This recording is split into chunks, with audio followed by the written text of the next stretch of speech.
आइए बच्चों, आज मैं आपको पुनः वैद्युत क्षेत्र और आवेश जो हम लोग का चैप्टर पीछे पढ़ाया गया है उसका आज हम न्यूमेरिकल करा रहे हैं। सभी बच्चे उस चैप्टर को अच्छे से पढ़े होंगे और जो नहीं पढ़े हैं वो अवश्य पढ़ लें, क्योंकि जब तक थ्योरी समझ में नहीं आएगी तब तक न्यूमेरिकल आप नहीं बना सकते। इसलिए कोई भी वीडियो यदि आपके पास जाए उस वीडियो को आप शुरू से अंत तक देखिए ताकि कोई समस्या आपको न रहे। तो आइए हम पहला क्वेश्चन लिखे हैं। क्या? एक वैद्युत द्विध्रुव जिसका द्विध्रुव आघूर्ण 4 × 10⁻⁻⁹ सेंटीमीटर है, एक समान वैद्युत क्षेत्र के सापेक्ष 30 डिग्री के कोण पर है या रखा है तथा वैद्युत क्षेत्र 5 × 10⁻⁴ न्यूटन प्रति कूलाम है। द्विध्रुव का बल आघूर्ण ज्ञात कीजिए। कोई भी न्यूमेरिकल बनाते समय सभी बच्चे एक बात ध्यान दें कि न्यूमेरिकल जब भी बनाओ उस सवाल को ध्यान से पढ़ो और सवाल में जो भी कंटेंट दिए हैं उस कंटेंट को आप लिख लो। और वो कंटेंट कैसे मालूम होगा कि कौन क्या है, आप यूनिट से पता कर सकते हो। तो सबसे पहले सवाल हल करने का तरीका ध्यान दीजिएगा। हम सबसे पहले लिख लेंगे क्या दिया है। हम थोड़ा सा यहाँ इंग्लिश में लिख देते हैं, सीबीएसई बोर्ड वाले बच्चे भी इसको आसानी से पढ़ सकते हैं। जो गिवन दैट है उसको हम हिंदी में क्या बोलते हैं? दिया है। क्या बोलते हैं? दिया है। तो क्या क्या दिया है यह ध्यान देना है। देखिए, द्विध्रुव आघूर्ण 4 × 10⁻⁻⁹ -9 है। तो द्विध्रुव आघूर्ण का मतलब क्या है? P दिया है 4 × 10⁻⁹ ये क्या है आपका? जिसका द्विध्रुव आघूर्ण जो है आपका, तो ये आपका P है।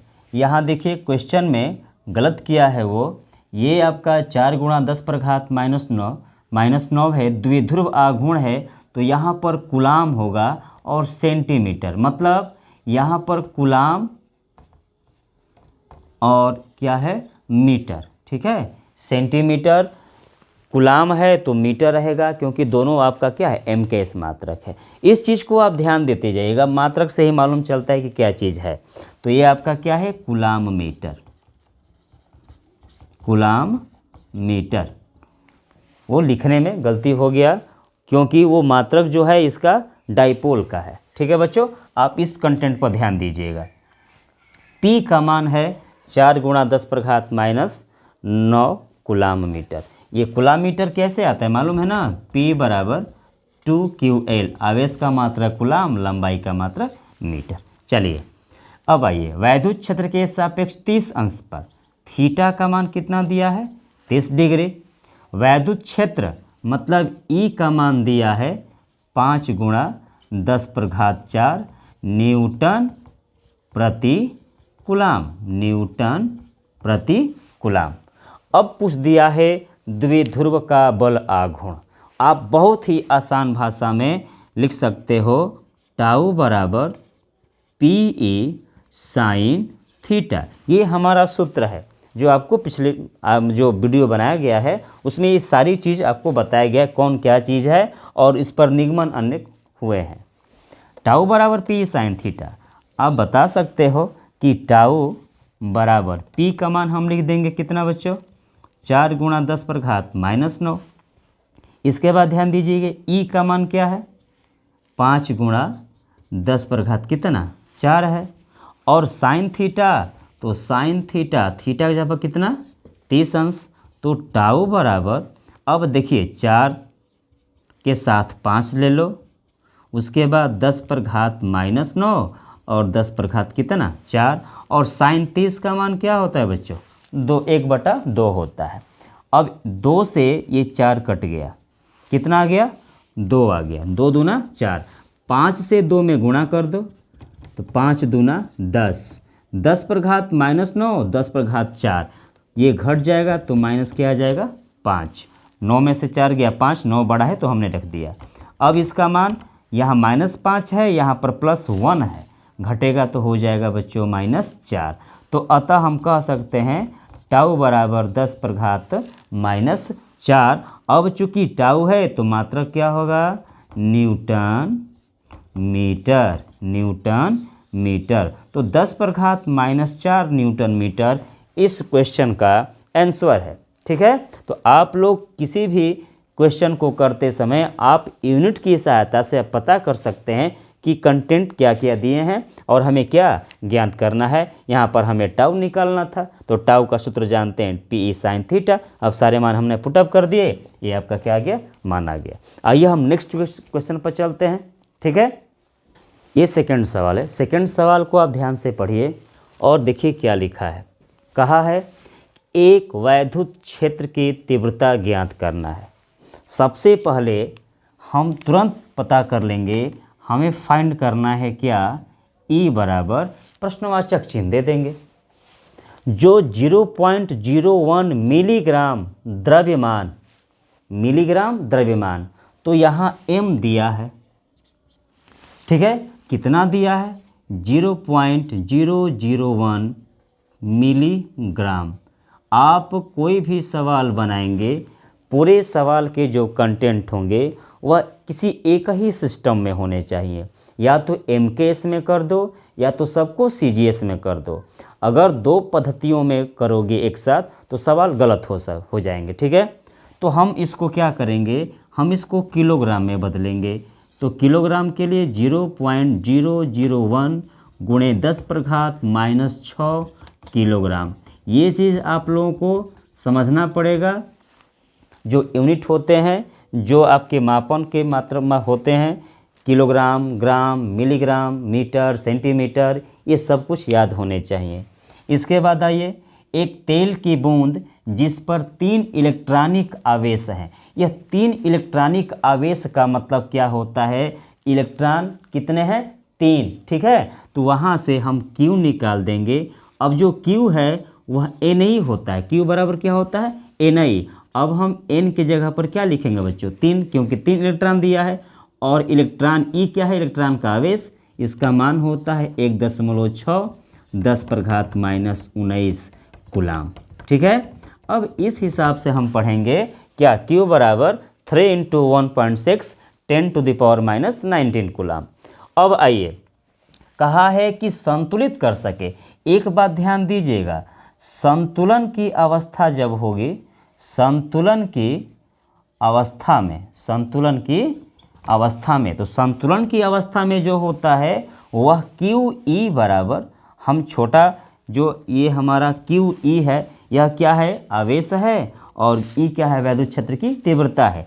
QE बराबर M गुणा G होता है। संतुलन की अवस्था में QE बराबर M गुणे G। mg क्या है, जो बूंद है तेल की, वह उसका भार दर्शाएगा। क्योंकि द्रव्यमान है तो जब गिरेगा तो उसमें गुरुत्वाकर्षण लगता है, तो यह mg है। इस हिसाब से हम देखें तो हमारा निकालना क्या है, E निकालना है। E को यहीं छोड़ देंगे, Q जाएगा इसके बटा में, तो mg बटा क्या, Q। अब E बराबर mg बटा Q। तो E का मान निकालने के लिए M का मान बच्चों क्या लिखे हो, 0.001 10 पर घात -6। अब आसानी के लिए यदि सवाल में G का मान दे देता है तब तो जो देगा वही लिखेंगे, यदि नहीं देता है तो आप उसके जगह पर 10 लिख सकते हो, बटा Q का मान कितना निकाले हो, 3 गुणे 1.6 10⁻⁻19 है, तो 1.6 10⁻⁻19। ठीक है बच्चों, आप इस चीज़ को थोड़ा सा नोट्स कर लो ताकि हम इसको मिटाकर आगे हम बनाएंगे आपके लिए। अब देखिए, हम इसी को यहाँ पर लिख दिए हैं ताकि हमें बनाने में आसानी होगी। अब आइए बच्चों, कहने का मतलब कोई भी सवाल जब आप लोग बनाते हो तो आप यहाँ पर आकर यहाँ तक सही आते हो, फिर उसके बाद गलती हो जाता है। आखिर गलती होने का कारण क्या है कि कैलकुलेशन आप सही से नहीं कर पाते हो। तो कैलकुलेशन के समय आप लोग माइंड सेट रखिए, आप लोग गुणा, जोड़, घटाना, भाग, ये सब बेसिक ज्ञान होना चाहिए। देखिए, हम इसको थोड़ा सा विस्तार करेंगे, आप इसे छोटा कर सकते हो, हम इसको विस्तार से आपको समझाएंगे ताकि आगे गलती ना हो। ये देखिए, पॉइंट के बाद कितने अंक हैं, 1 2 3, तो पॉइंट के बाद यदि 3 अंक हैं, हम इसके दशमलव को हटाना चाहते हैं, तो जितने पॉइंट के बाद अंक होते हैं हम 1 लिखकर उतने 0 से गुणा कर देते हैं और उतने ही 0 से क्या कर देंगे, भाग कर देंगे। तो सबसे पहले हम इसके ले लिए हैं। अगर हम 1000 से इसमें गुणा करते हैं तो हमारा 1 2 3 0 के चलते 3 0 ये गायब हो जाएगा, तो इसका दशमलव हट जाएगा। क्या होगा बच्चों, 1 होगा। गुणा 10 पर घात -6 और ये 10 पहले से लिखा है, ठीक है। अब आइए 10 पर घात -19 है, ठीक है। तो ये कहाँ जाएगा, माइनस है तो ऊपर जाएगा, तो क्या हो जाएगा, ये प्लस में आ जाएगा। लेकिन नीचे वाला जो 1000 गुणा में है वह अभी नीचे है, तो क्या होगा, एक बार यहाँ देख लीजिए। 3 से इसमें गुणा कर दो, 16 तिया 48, 4.8। आइए 1000 को लिख सकते हो 10 पर घात कितना, 3। फिर आइए यहाँ पर हम अब 1 नहीं लिखेंगे, यहाँ देखिए यहाँ पर 1 है, ठीक है। एक बार क्या करते हैं कि हम 1/4.8 लिख देते हैं, तो 4.8 है। उसके बाद 10 पर घात -6, ये 19 और 1 क्या हो जाएगा, 20, और ये ऊपर चला जाएगा 10 पर घात -3। अब हमारे पास नीचे केवल इतना ही बचा है, 1/4.8 गुणे। अब आइए -6 -3 क्या हो जाएगा, -9, और ये हो जाएगा 10 पर घात कितना, 20। ई बराबर 1/4.8, 20 है -9 है, घटेगा बच्चों, क्या हो जाएगा, 11 हो जाएगा। अब आइए आप इसको डायरेक्ट कर सकते थे, जानकारी होनी चाहिए, तभी मैं आपको समझा रहा हूँ, इसलिए थोड़ा सा बड़ा हो रहा है, नहीं तो इसको छोटा आप तुरंत बना सकते हो। 1/4.8, ठीक है। तो 1/4.8 है, तो हम 1 में 4.8 से क्या करेंगे, भाग देंगे। तो भाग देने के लिए हम यहाँ से कुछ अंक ले रहे हैं यहाँ पर, तो हम यहाँ से 10 पर घात 2 निकालेंगे, तो ये क्या हो जाएगा, पहले 1 निकाल दीजिए, 1 निकालेंगे तो 10 हो जाएगा, नीचे क्या हुआ 4.8, यहाँ बचेगा कितना, 10 पर घात कितना, 10। अब ध्यान दीजिएगा 11 था, हमने 1 निकाल दिया तो यहाँ 10 बचा, यहाँ क्या हुआ 10, 4.8 है। अगर हम पुनः 10 का गुणा कर दें ऊपर और नीचे, तो ई बराबर 10 दहिया 100 बटा ये हो जाएगा 48 और 10 पर घात 10। अब इसको आसानी से 48 दूना 96 भाग दे दीजिए। 100 में किससे भाग देंगे, 48 से। 48 दूना कितना हो जाएगा, 96। ऊपर से ये 4 आया और ये भी क्या हुआ, 4। अब क्या बचा हुआ, यहाँ पर कट गया आपका केवल 4। एक बार 0 बढ़ाओगे नहीं जाएगा, तो यहाँ दशमलव लगाओगे, फिर एक बार 0 बढ़ाओगे तो यहाँ क्या हो जाएगा, 0 हो जाएगा। अब 48 है, यहाँ 400 है। अब आप दे सकते हो कि 48 में यदि 8 से गुणा करते हो तो 8 टाइम कितना हो जाएगा, 64, और ये 6, फिर 8 चौका 32, और 32 6 कितना बच्चों, ये 38। अगर हम 48 में 9 से करते हैं, देखिए 384 हुआ, 400 के करीब है, तो यहाँ पर आप लिख सकते हो 2.08 10⁻10। ये आपका वैद्युत क्षेत्र की तीव्रता आया। तो ये इसलिए लंबा गया है क्योंकि आपको मैं समझा रहा हूँ, तो कैलकुलेशन बनाते समय आप इसको जिस विधि से करना चाहो आप इसको आसानी से कर सकते हो, ठीक है। ध्यान से इसको लिख सकते हैं। ये जो मान आया है, अब इसका मात्रक क्या होगा, जो ई का मात्रक होता है जो आप पहले से जानते हो, ई बराबर F/Q न्यूटन प्रति मीटर, या इसका एक और मात्रक होता है वोल्ट प्रति मीटर, ठीक है। चलिए हम नेक्स्ट सवाल पर चलते हैं। आइए बच्चों, तीसरा सवाल है। ये तीसरा सवाल कहा है कि 2 बिंदु आवेश 5 × 10 पर घात -19 कूलम एवं 10 × 10 पर घात -19 कूलम, ठीक है। ये 2 आवेश हैं, एक ये और एक ये दोनों आवेश 1 मीटर की दूरी पर अलग अलग क्या हैं, स्थित हैं। दोनों आवेशों को जोड़ने वाली रेखा के किस बिंदु पर वैद्युत क्षेत्र की तीव्रता शून्य होगी। तो हम आपको पहले जो 2 आवेश होते हैं उनके बीच वैद्युत क्षेत्र की तीव्रता किस बिंदु पर शून्य होगी, हमें यहाँ पर इसको ज्ञात करना है, ठीक है। तो आइए हम सवाल बनाते हैं इसको, सभी लोग ध्यान से देखिएगा इसको। तो देखिए बच्चों, वीडियो ज़्यादा लंबा ना हो इसलिए हमने कुछ शब्दों को हमने लिख दिया है। ये आपका द्विध्रुव है ए से, मतलब ये दो बिंदु आवेश, द्विध्रुव की बात नहीं करेंगे क्योंकि यहाँ समान आवेश नहीं है।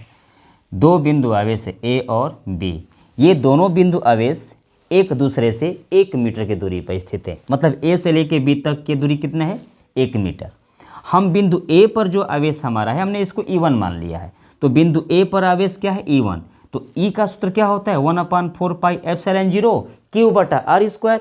तो Q का मान 5 × 10⁻⁻19 और यहाँ x स्क्वायर है, मतलब हमें यहाँ पर बिंदु ए लेना है, तो यहाँ तक की दूरी हमने यहाँ से लेकर यहाँ तक x मान लिया। ठीक है, टोटल है कितना, 1 है, टोटल कितना है 1, यहाँ से हमने क्या मान लिया x। तो ये जो शेष बचेगा पूरा में से x वाला मान घटाएंगे तो o से b जाएगा, 1 - x जाएगा। तो हमारा पहला क्या है कि जो हमारा बिंदु O पर वैद्युत क्षेत्र की जो तीव्रता होगी वह 1/4πε0 5 × 10⁻⁻19 का स्क्वायर। यह क्या है कि बिंदु ए के लिए यहाँ पर 5 × 10⁻⁻19 के लिए इस पर वैद्युत क्षेत्र की जो तीव्रता है वह हमारा आ गया कितना, E1 का मान 5 × 10⁻⁻19 x²। अब बिंदु बी पर स्थित आवेश के कारण वैद्युत क्षेत्र की तीव्रता हमने इसको मान लिया क्या, E2। अब E2 के लिए जो दूरी है 1 - x है। ठीक है, तो 1/4πε0 इसके Q के मान 10 × 10⁻⁻19 और दूरी कितना है बच्चों, 1 - x का होल स्क्वायर। देखिए 1 - x का होल स्क्वायर। हमने इस बिंदु को लिया है कि मान लेंगे कि O बिंदु पर वैद्युत क्षेत्र की तीव्रता क्या है, 0 है। इस स्थिति में यदि वैद्युत क्षेत्र की तीव्रता अगर बिंदु O पर 0 है तो दोनों वैद्युत क्षेत्र की तीव्रता जो होगी आपस में क्या होगी, बराबर। तो हम कह सकते हैं क्या, इस चीज़ को आप ध्यान दीजिएगा, ये ऊपर से हम मिटा दे रहे हैं। ये हमारा बिंदु O, जो बिंदु O है उस बिंदु O के लिए जो वैद्युत क्षेत्र की तीव्रता होगी वह क्या हो जाएगी, आपस में बराबर हो जाएगी। जो परिणामी वैद्युत क्षेत्र की तीव्रता है, जो इसमें परिणामी वैद्युत क्षेत्र की तीव्रता 0 है। अतः हम कह सकते हैं क्या कि E1 जो है यह E2 के क्या होगा, बराबर हो जाएगा। जो E1 है वह E2 के बराबर। उस स्थिति में E1 का मान ध्यान दीजिएगा, 1/4πε0 5 × 10⁻⁻19 बटा कितना, x²। यह किसके बराबर हो जाएगा, 1/4πε0। अब हमारे पास 10 × 10⁻⁻19 1 - x का होल स्क्वायर। अब इस स्थिति में जब ये दोनों बराबर हो जाएंगे तो देखिए बच्चों, इससे ये क्या हो गया, कट गया। हम इसको मिटा देते हैं, आप सही ढंग से इसको लिख लीजिएगा। ये जो कंटेंट है आप नोट्स बुक में लिख सकते हैं। न्यूमेरिकल बहुत ही महत्वपूर्ण सब न्यूमेरिकल एग्जाम में आने वाले के लिए, तो यहाँ हम मिटा दे रहे हैं। तीव्रता है यह किस बिंदु पर है, बिंदु O पर। किस बिंदु पर, बिंदु O पर। ठीक है, सवाल बनाते समय आप ध्यान से वीडियो को अंत तक देखते रहिए। 5 × 10⁻⁻19 बटा x का स्क्वायर, 10 × 10⁻⁻19 बटा 1 - x का होल स्क्वायर। ये 10⁻⁻19 भी क्या हो गया, कट गया। अब बचा 5 बटा x का स्क्वायर, 10 बटा 1 - x का होल स्क्वायर। 5 से ये भी कट गया। ठीक है, 5 दूना 10, 2 से हम इसमें गुणा कर देंगे, 2x²। 1 - x² से यहाँ 1 बचा, ये इधर गुणा हो जाएगा, 1 - x का होल स्क्वायर। ठीक है, अब हम इसको जब फैक्टर करेंगे, जब हम इसका करेंगे मान निकाल सकते हैं। 2x का स्क्वायर, ये आइए यहाँ पर a - b का होल स्क्वायर, 1 का स्क्वायर प्लस x का स्क्वायर माइनस 2, 1 × 1 × x, तो हम लिख सकते हैं क्या, 2x। अब हम इन सारे पदों को हम इधर ला दें, 2x², ये हो जाएगा -1 -x² और प्लस 2x = क्या, 0। 2x² - x² क्या हो जाएगा, x²। उसके बाद हम लिख देंगे प्लस 2x फिर लिख देंगे क्या -1 इज इक्वल टू 0। इस हिसाब से हम इसका क्या निकाल सकते हैं, द्विघात समीकरण ये बन गया। तो इस हिसाब से अब द्विघात समीकरण बना नहीं होगा, ठीक है। अब दो तरीके से ये 2x² नीचे जा सकता है तो भी आपका आराम से बन जाएगा। तो हम यहाँ पर x का मान निकाल देंगे। तो देखिए आप लोग x² प्लस 2x माइनस 1, एक का गुणा करेंगे इसमें माइनस आएगा। तो कहने का मतलब है कि माइनस ऐसी कोई संख्या है कि गुणा करे तो -1 मतलब 1x², आज जोड़े तो 2x, तो गुणा करने पर -1 आ जाए, आज जोड़ने पर प्लस 2x आना चाहिए। तो यदि गुणा करने पर माइनस आएगा तो वह जुटेगा, तो गुणनफल यदि माइनस है इसका मतलब प्लस गुणे माइनस और माइनस गुणे प्लस ही गुणनफल माइनस आता है, यह कभी जुट नहीं सकता। तो ऐसे फैक्टर को हम सिद्धाचार्य पर कर सकते हैं। इसका सेकंड कंडीशन देख लो, इसका सेकंड मेथड आप देख सकते हो, छोटा में हो सकता है। क्या सेकंड मेथड है, 2x² बराबर 1 - x², मतलब 1 - x का होल स्क्वायर बराबर 2x²। तो 1 - x करेंगे तो ये हो जाएगा √2x²। 1 - x बराबर x बार हो जाएगा तो x √ क्या हो जाएगा 2 हो जाएगा। अब यहाँ से क्या है हमारा x अगर है तो x को यही छोड़ दे, चाहे इधर कर दें तो ये कहाँ आ जाएगा, इस साइड आ जाएगा। तो देखिए एक साइड में हम करते हैं x √2 और ये प्लस x बराबर 1, x कॉमन कर लो तो √2 + 1 बराबर 1।